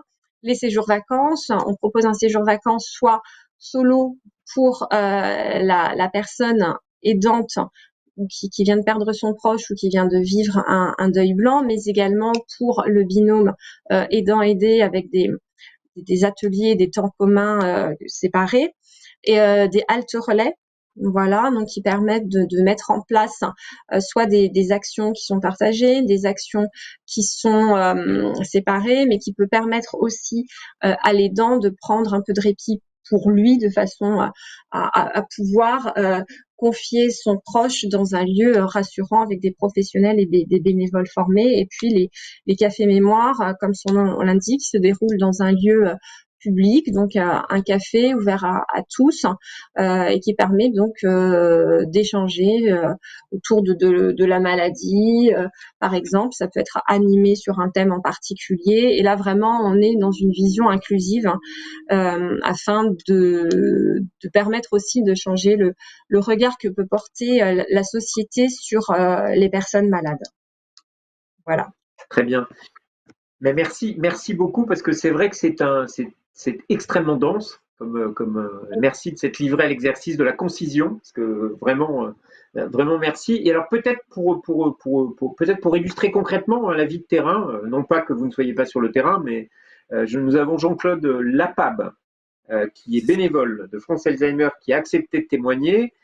Quand j'écoute Hélène Clary, j'ai l'impression que vous êtes un homme occupé. Oui, relativement occupé. Déjà, je voulais préciser une chose importante, que je suis un ancien aidant. Je suis chargé, ça fait 3 ans que je suis bénévole et je suis chargé des bénévoles, c'est-à-dire du groupe de bénévoles. Ça consiste en quoi? C'est-à-dire tout simplement à recruter. Je recrute tout simplement des gens qui viennent me voir, qui veulent être bénévoles, savoir s'ils ont le profil. Ensuite, de les former. Et ça, nous les formons grâce à l'appui de l'Union qui nous propose des tas de formations dans tous les axes que l'on souhaite. Et Dieu sait qu'il y a des axes, il y en a pas loin d'une trentaine si ma mémoire est bonne. Moi, personnellement, j'en ai suivi 5, vous voyez, pour arriver au bout de 3 ans, pour être bien formé, pour faire une accueil-écoute, puisque je m'occupe de l'accueil-écoute en tant que bénévole, de bien connaître un petit peu tous les ancrages de l'association et de l'union. Et ensuite, je suis là pour manager également toutes ces équipes qui, comme l'a dit tout à l'heure, et ça je le reprends à Hélène Clary, toutes les actions qui sont menées aussi en appui avec des bénévoles. Et pour cela, nous avons créé une liste de bénévoles qu'on a formés et qui s'occupent et qui sont référents dans chaque action. Il n'y a aucune action où il n'y a pas de référent. Pourquoi? Pour connaître et savoir ce qui s'y passe dans ces actions. pour aussi peut-être mieux orienter. Et c'est pourquoi, après tout ça, on a créé tout simplement un groupe de synthèse avec les professionnels pour savoir si les actions qu'on menait correspondaient bien aux aidants, correspondaient bien aux aidés, s'il ne fallait pas les déplacer dans une autre action et s'il ne fallait pas tout simplement nous améliorer, nous, dans nos actions. Et vous ajustez finalement au plus près des besoins. Oui, mais surtout avec aussi l'appui des professionnels. Moi, j'y tiens beaucoup. On n'a pas les mêmes yeux. Le bénévole, il n'a pas toujours les compétences et le professionnel nous les apporte. Et nous progressons aussi grâce à eux. Et il y a une chose aussi que je voulais repréciser qui est importante chez nous, c'est qu'on a une réunion de régulation tous les 3 mois. Parce que tout n'est pas facile à vivre pour certains, surtout les anciens aidants. Et donc, on a cette régulation qui permet d'exposer toutes les questions et tout ça, si vous voulez, on le fait avec l'appui d'un psychiatre. Voilà. Ça, c'est le gros. Et vraiment, nous sommes vraiment à l'écoute. Vous voyez, actuellement, on avait une réunion il y a très peu de temps. Des aidés nous ont parlé de ski. Et bien, qu'est-ce qu'on a fait avec les bénévoles? On s'est retroussé les manches, on s'est dit, attends, il faut qu'on trouve quelque chose pour les amener en montagne, pour qu'ils fassent du ski. Et bien, on a trouvé. On a créé une journée anti-ski où ils ont pu, pendant 2 heures de temps, faire une descente. Et on a donné aux aidants, ceux qui le souhaitaient, soit ils partaient faire de la raquette, vous voyez, et soit sinon ils avaient un moment de relaxation dans un endroit, je vais dire, inhabituel. Voilà, ça c'est tout ce que nous menons, les bénévoles, et Dieu sait que c'est important aujourd'hui d'avoir des bons bénévoles, des bénévoles investis, c'est ce qu'il y a de plus dur. Et là on fait appel, et là je fais vraiment appel à des gens qui ont vraiment envie de nous accompagner dans ce presque, je dirais, presque ce travail, quoi, parce que là, c'est vraiment important. Ouais, très bien, on dira rien à l'inspection du travail, alors. Non, merci en tout cas hein, de ce témoignage qui vraiment donne envie. On sent que vous avez de l'enthousiasme. Malheureusement, le temps presse, donc je suis un peu obligé de revenir, enfin obligé, mais c'est un plaisir hein, de revenir vers Hélène, parce qu'il y a un aspect qu'on doit aborder, il me semble, qui est celui de l'éducation thérapeutique. Et notamment, si mes renseignements sont bons, pour les malades en début de maladie. Absolument. Alors, j'ai évoqué précédemment donc les activités qui étaient proposées auprès des aidants, également des aidants et des proches malades, mais j'ai pas encore abordé les activités, les ateliers effectivement pour les personnes malades.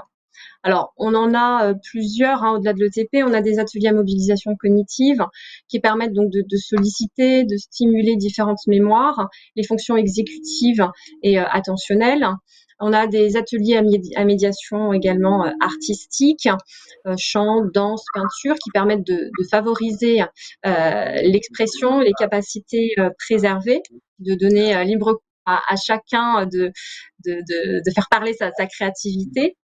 On a des ateliers de physique adaptés également qui permet donc de se réconcilier avec son corps, de mieux gérer son stress et son anxiété. D'ailleurs, à ce sujet, nous avons donc partenariat, enfin une convention même, que ce soit avec la Fédération française de tennis de table et la Fédération française d'équitation. Nos associations, nous, des partenariats très étroits avec ces 2 fédérations et les clubs locaux, ça fonctionne vraiment bien. Et donc, nous sommes en train de mener une étude scientifique sur donc la médiation équine et sur le ping Alzheimer. Voilà, donc j'espère qu'on pourra l'année prochaine vous présenter les résultats. Et effectivement, donc nous avons une action de suivi personnalisée pour malades jeunes, qui est adaptée aux besoins et aux problématiques spécifiques des personnes de moins de 65 ans. Et puis un programme, c'est celui dont vous parliez, de type ETP, donc vivre avec la maladie, couramment le programme VAMA, et qui donne au sortir du diagnostic des moyens aux personnes malades d'organiser leur quotidien. Voilà. Donc, il est proposé, comme je vous l'ai dit, après l'annonce du diagnostic. Il est soutenu aussi dans la DGS dans le cadre du plan maladie neurodégénérative, animé par un binôme professionnel bénévole qui est formé aux 40 heures, comme l'est tout professionnel, qui fait de l'éducation thérapeutique labellisée. Voilà. Et puis, je crois que je vous ai envoyé une petite vidéo de présentation. On a une petite vidéo de présentation qu'on va lancer. Ensuite, il faudra faire très court parce que Jacques va commencer à s'impatienter et il faudra qu'on arrive à clôturer. Très bien. Donc, on lance cette petite vidéo qui nous permet de mieux comprendre. Oui, c'est vrai. J'ai longtemps été dans le déni de ma maladie. À force d'entendre qu'Alzheimer te fait perdre la mémoire et que ça va pas aller en s'améliorant, tu te dis non, ça peut pas être ça. Avec Alzheimer, tu bascules dans un autre monde, un peu difficile à comprendre. Tes problèmes de mémoire te font perdre la plupart de tes repères. Tôt ou tard, j'aurai besoin des autres, je le sais. Un jour, je ne pourrai peut-être plus m'habiller toute seule et si ça se trouve, je ne reconnaîtrai plus mon mari. Face au choc brutal du diagnostic, France Alzheimer et maladies apparentées a conçu le programme Vivre avec la maladie. Un parcours sur mesure qui offre aux personnes en début de maladie les clés pour organiser et adapter au mieux leur quotidien. Un entretien individuel est organisé en présence d'un professionnel et d'un bénévole pour identifier leurs attentes, leurs besoins et nouer une relation de confiance. 6 ateliers leur sont proposés. Ils pourront partager leurs expériences et savoirs sur la maladie. Ensemble, ils trouveront des solutions et construiront des stratégies pour être le plus autonomes possible. Ils apprendront aussi à gérer leur stress et définir leur place au sein de leur famille. Un bilan final leur permettra de formuler leurs projets et de choisir des activités au sein de l'association France Alzheimer et maladies apparentées. Vivre avec la maladie, un programme de type éducation thérapeutique du patient. Rendez-vous sur francealzheimer.org.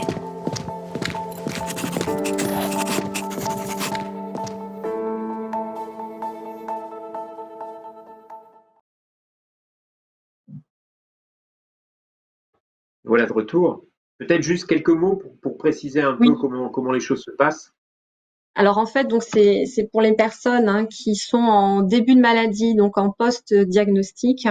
Elles ont un bilan initial individuel qui permet d'identifier leurs besoins et d'identifier leurs priorités à elles.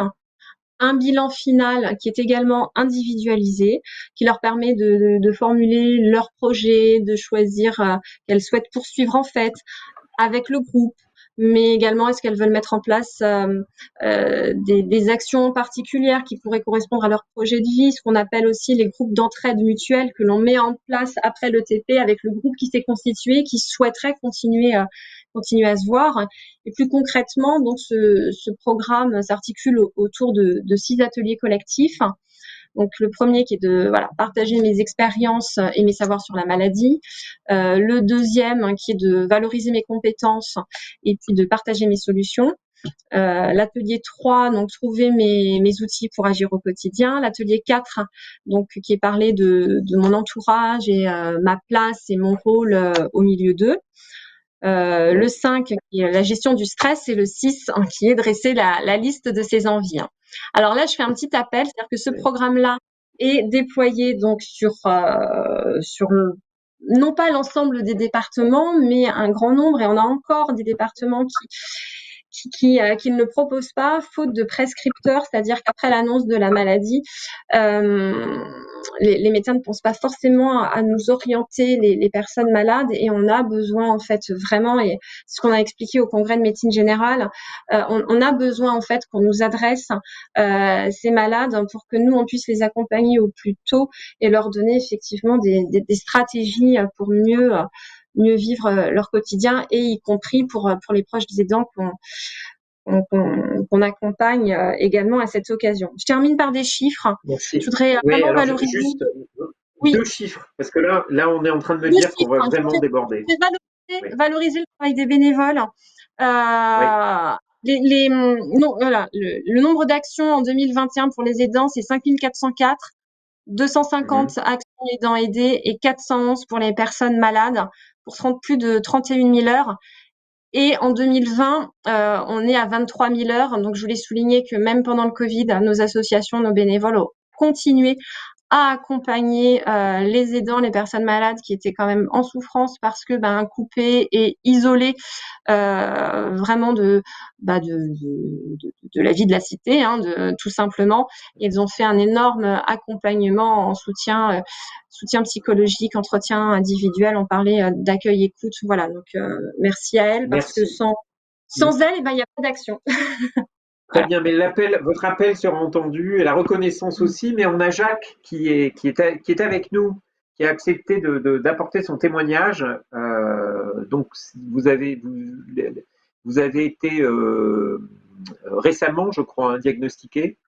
Et l'idée, c'était que vous puissiez nous dire un peu comment est-ce que vous vivez aujourd'hui, est-ce que vous vous retrouvez dans ce que vous avez entendu, et puis les solutions d'accompagnement dont vous disposez. 2-3 mois. Combien? 3 mois. Oui, donc j'ai été diagnostiqué il y a 2 ou 3 mois. Et donc, personnellement, ça m'a donné un petit choc. Mais bon, ça ne me perturbe pas plus que ça, en fait. Le problème, c'est effectivement de retrouver le lien social. Alors, dans les haltes relais, c'est bien. Parce qu'on parle entre gens qui connaissent. Alors que moi, personnellement, je suis marié à une épouse qui, elle, est un peu malade aussi, puisqu'elle est bipolaire.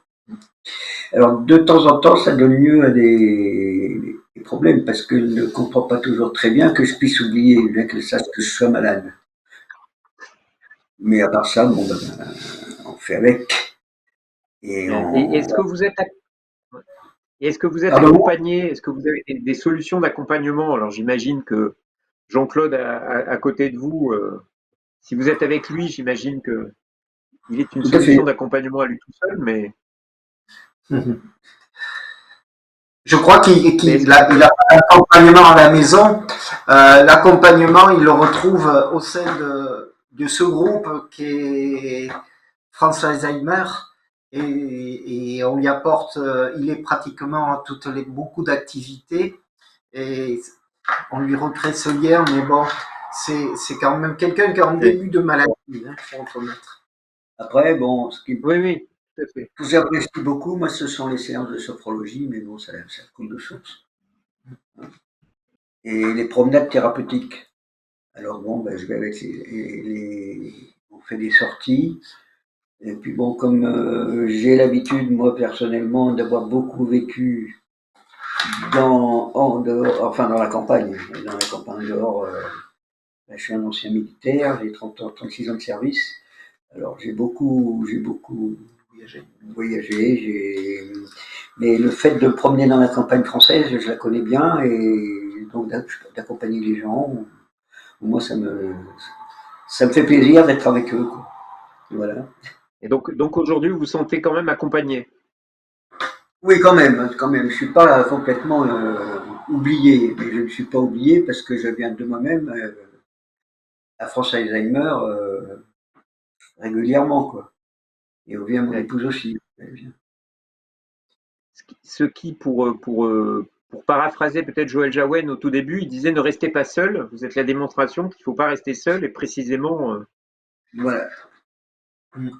Après, je ne parle pas trop de ma maladie à n'importe où, n'importe quand, n'importe qui, quoi. Alors, si par hasard je parle à quelqu'un, j'ai un trou de mémoire, j'ai dit excusez-moi, en ce moment j'ai des petits trous de mémoire, mais je ne vais pas leur dire, je fais attention, je suis Alzheimer. Oui, très bien. Voilà, ça marche comme ça, quoi. Oui. Donc actuellement, vous vous sentez plutôt prise en main, accompagné, une vie sociale qui est relativement préservée. Ouais. Tout à fait. Pour le moment, c'est comme ça. Après, on verra comment ça évoluera. Et est-ce que vous avez intégré des programmes de France Alzheimer? Donc là, vous évoquiez des activités, mais est-ce que vous avez participé à des activités soit de formation ou d'éducation thérapeutique? Oui, tout à fait. Bon, formation d'éducation thérapeutique. Dès qu'il y a des possibilités, je viens. Moi, comme je suis retraité, je suis assez libre. Donc j'ai beaucoup de temps disponible. Et puis bon, quand je suis à France Alzheimer, bon, je suis chez moi, quoi. Je suis allé. C'est gentil. Bah, très bien. Bah, visiblement, vous êtes entre de bonnes mains. Je vais être obligé de vous laisser, de vous remercier, hein, vraiment, puisque vous voyez, on est en train de déborder déjà. En tout cas, merci beaucoup. Merci de vos témoignages respectifs. On va juste revenir en 30 secondes, sur même un petit peu plus, peut-être 2 minutes, sur le plateau, puisque on a des échanges qui ont duré avec des intervenants qui ont été plutôt bavards, je dois dire. Et donc peut-être juste en guise peut-être de conclusion, moi ce que je retiens quand même, c'est d'une part, enfin dans ce que vous avez dit, c'est à la fois c'est qu'il y a un vrai intérêt à l'accompagnement en tant que moteur de maintien de la qualité de vie, ou en tout cas le fait qu'on reste finalement un peu maître de sa qualité de vie, la nécessité de le penser à la fois au domicile, on l'a dit, mais dans une perspective de parcours qui soit un parcours global. Vous avez évoqué la question du programme Bien vieillir, hein, donc c'est vraiment une dimension qui est quasiment systémique, mais au-delà de ça, c'est que ça se passe aussi en établissement. L'intérêt de disposer d'une offre qui soit diversifiée, de proximité, qui peut à la fois reposer, et on l'a vu, sur des offres et des réponses associatives, mais aussi sur une organisation d'un écosystème de soins et avec l'aide des aidants. Et puis, peut-être au sein de ces parcours, la place, alors je ne vais pas dire particulière, mais on va dire la place importante des interventions non médicamenteuses, la nécessité de leur développement. Donc voilà, on a abordé quand même pas mal de sujets. Et peut-être juste en guise de conclusion de votre part, on est dans le cadre de webinaires qui sont des webinaires qui sont aussi destinés à essayer d'envoyer des messages. Et bien justement, j'aimerais, un peu comme on l'a fait dans la première édition, dans le premier webinaire, j'aimerais moi me tourner vers vous quatre, pour vous demander s'il y avait un message ou une idée que vous souhaiteriez faire passer aux décideurs qui nous écoutent, ben, ce serait lequel? Alors on peut commencer peut-être par, alors dans l'ordre qui moi m'apparaît à l'écran, peut-être Fabienne qui est en haut à gauche. Donc, Ok, parfait. Je pense qu'il faut aujourd'hui un véritable travail de coordination de l'ensemble des parties prenantes pour travailler sur l'intégration des INM dans le parcours de soins, notamment Alzheimer, et au-delà de la maladie d'Alzheimer, pour travailler sur l'intégration des INM dans l'offre de soins et notre système de santé, pour que les INM deviennent des solutions incontournables pour la santé de demain. Très bien, merci. Peut-être Hélène, Clary? Alors, je vais en profiter pour dire que nous avons lancé une consultation publique citoyenne que tout le monde peut renseigner, donc qui se trouve sur www.francealzheimer-a-disparu.fr. Et concernant donc pour faire écho en fait au webinaire, je choisirais donc parmi nos 6 thématiques l'axe 3 qui est adapter le parcours de soins et mieux accompagner le parcours de vie. Voilà, je ferai quoi. Très bien. Merci. Merci. Docteur Joitel, Laure Joitel. Alors, j'avais 2 petites choses. J'ai pas eu le temps tout à l'heure de rebondir sur la place des aidants, et je crois que ça me paraît intéressant de finaliser mes propos là-dessus, parce que j'ai pas eu le temps d'en discuter. Mais oui, l'enjeu du médico-social, en tout cas des EHPAD de demain, c'est clairement, et on le voit à travers vos témoignages, c'est de faire des familles, en tout cas des aidants, nos partenaires de soins. Et ça, le Covid a joué un rôle majeur dans cette innovation, en tout cas cette obligation pour le médico-social, pour nos établissements, de faire de ces familles nos partenaires d'accompagnement. Ça, c'était la première chose. Et peut-être de manière plus générale, c'est de répondre à la question collective et sociétale de qu'est-ce qu'on fait du sujet âgé de demain, atteint cognitivement ou pas, mais en l'occurrence, c'est le sujet d'aujourd'hui. Mais je pense que c'est une vraie question sociétale au-delà d'être une question professionnelle, en fait. Donc, elle devient politique pour le coup par nos décideurs, mais engageons-nous sociétalement pour une inclusion et une prise en compte de ces pathologies cognitives dans notre quotidien tout au long du parcours. Donc, ça rejoint un tout petit peu les 2 témoignages tout à l'heure. Merci beaucoup. Très bien. Merci beaucoup. Et enfin, Anne-Julie Vaillant-Sisevich, vous avez le mot de la fin. Enfin, juste pour envoyer, mais c'est à vous que revient le mot de la fin. Bien, écoutez, je vais compléter un petit peu ce qu'ont dit mes collègues juste avant moi, mais voilà, si j'avais un mot de la fin, même si j'étais très heureuse d'entendre toutes vos interventions autour des interventions non médicamenteuses, justement, et de l'intérêt d'évaluer ces approches pour savoir aujourd'hui ces interventions, pour savoir aujourd'hui ce qui est efficace, ça me semble très important. Mais de manière plus globale, je rejoins ma collègue gériatre, puisque moi, ce serait plutôt comment amener un autre regard dans la société sur le vieillissement? Hein, si on peut interpeller les politiques à l'heure actuelle, c'est plutôt sur cette thématique et cette problématique de lutte aussi contre l'agisme que j'ai envie de rebondir. Très bien, merci. Merci beaucoup, merci à toutes les quatre. Et moi, il ne me reste plus qu'à vous donner rendez-vous le 4 avril prochain pour le dernier webinaire des lundis Alzheimer qui sera cette fois-ci dédié à l'habitat. Donc à lundi prochain. Merci. Merci beaucoup. Merci. Merci.